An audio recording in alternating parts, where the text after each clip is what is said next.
తెరిచి చూడు నేస్తమా, ప్రకృతి ఒక పాఠశాలరా. చెవినేరిచి ఆలకించుమా, ప్రతి అణువు ఒక సందేశమేరా. ఈ సృష్టి చెప్పే ముచ్చట, నీ బ్రతుకు మార్చే ముచ్చట. రాలుతున్నా ఒకటి నేలపైకి జారుతూ, ఏది ఇక్కడ శాశ్వతం కాదు అంది నవ్వుతూ.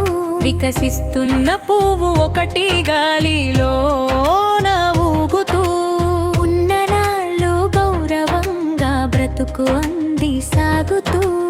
ఉన్నంతలో హ్యాపీగా ఉందాం, అందరి మనసులు గెలుచుకుందాం.